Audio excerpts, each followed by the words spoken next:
20 taon ang pagitan ng kanilang edad. Sa iba ito'y hadlang. Sa kanila, ito ang naging daan. Sa mundong mabilis humusga, lalo na kapag may pagkakaiba sa edad, estado ng buhay, o pinanggalingan, ang kwento ni Beauty Gonzalez at Norman Crisologo ay nagsilbing patunay na ang tunay na pag-ibig ay hindi sumusunod sa inaasahan ng lipunan. Isang batang aktres na nasa kalagitnaan ng kanyang kasikatan at isang art collector na may edad na, tahimik at kilala sa kanyang mundo, tila imposibleng magsanib ang kanilang mga landas. Ngunit sa isang tingin, isang larawan at isang mensahe, nagsimulang magbuklod ang dalawang kaluluwang hindi hinahanap ang pag-ibig, pero ito ay dumating sa tamang oras. Narito ang istorya ng pag-iibigan ni Beauty Gonzalez at Norman Crisologo.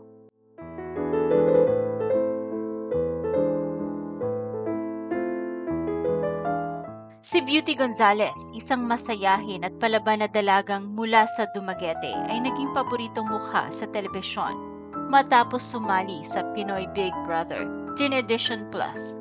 Matapang, totoo at may natural na alindog, mabilis siyang minahal ng masa. Samantalang si Norman Crisologo, kilala sa mundo ng sining bilang art collector at cultural critic.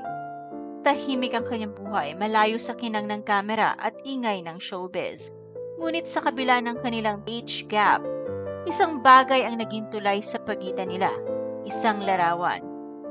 Nang makita ni Norman si Beauty sa isang magazine, hindi niya ito makalimutan. Sa mga mata ng dalaga, nakita niya ang ganda at lalim. Hindi nagtagal, ginamit niya ang kanyang koneksyon upang imbitahan si Beauty sa isang fashion event. Dito sila unang nagkita at dito nagsimula ang tahimik ngunit makapangyarihang romansa. Hindi agad sumiklab ang pag-ibig, sa halip ito'y dahan-dahang umusbong, gaya ng sining na unti-unting pinipino. Nagsimula ang lahat sa mga emails. Si Norman mula sa Paris ay palihim na nagpapadala ng mga mensaheng puno ng paggalang at interes. Si Beauty naman, may araw na hindi siya nagre-reply, ngunit nagpatuloy si Norman.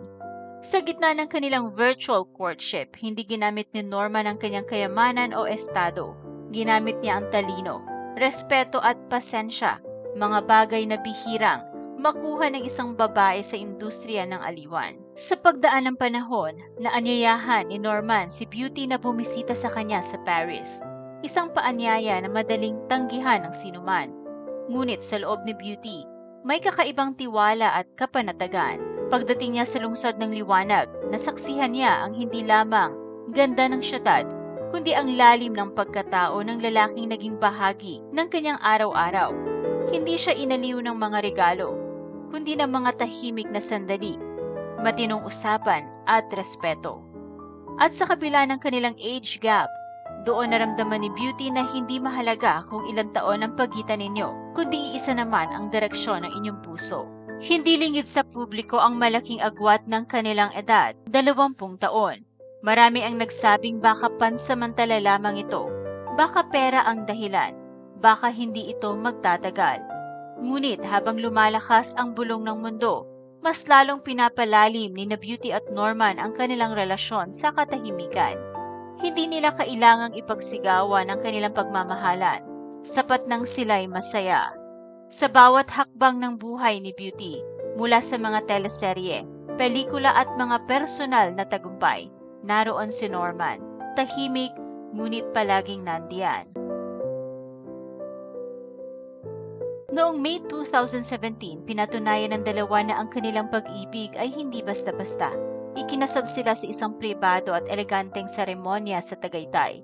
Hindi ito ang grande, ngunit puno ng sining, pagmamahalan at respeto, eksaktong salamin ng kanilang relasyon. Bago pa man sila ikinasal, dumating na sa kanilang buhay ang isang biyaya, ang kanilang anak na si Olivia Ines, na isinilang noong February 2016.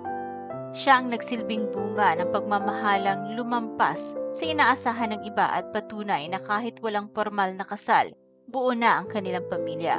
Sa araw ng kasal, si Olivia ay naging saksi sa pag-iisang dibdib ng kanyang mga magulang. isang tagpo ng katahimikan, sining at pag-ibig na walang bahid ng kaguluhan. Sa mga panayam, ibinabahagi ni Beauty ang kahalagahan ni Norman sa kanyang buhay. Hindi lamang siya asawa, kundi isang anchor, isang tagapayo, isang kaibigan. Habang si Norman naman, nananatiling suporta sa likod ng kamera, mas pinipiling ipakita ang pag-ibig sa gawa, hindi sa salita. Ayon kay Beauty, dumaan din siya sa insecurities, lalo na noong mas bata pa siya. Ngunit sa presensya ni Norman, nahanap niya ang seguridad, emotional, mental, at spiritual. Sa huli, ang age gap nila ay hindi naging hadlang kundi isang biyaya. Sa mga panahong hindi sigurado si Beauty, si Norman ang gabay. Sa mga panahong tahimik si Norman, si Beauty ang nagsisilbing liwanag. Ang relasyon nila ay isang paalaala na hindi mahalaga kung ilang taon ang pagitan ninyo, kung iisa naman ang direksyon ng inyong pananaw, hangarin at damdamin. Sa bawat mata ng pagdududa, sinagot nila ito ng katapatan.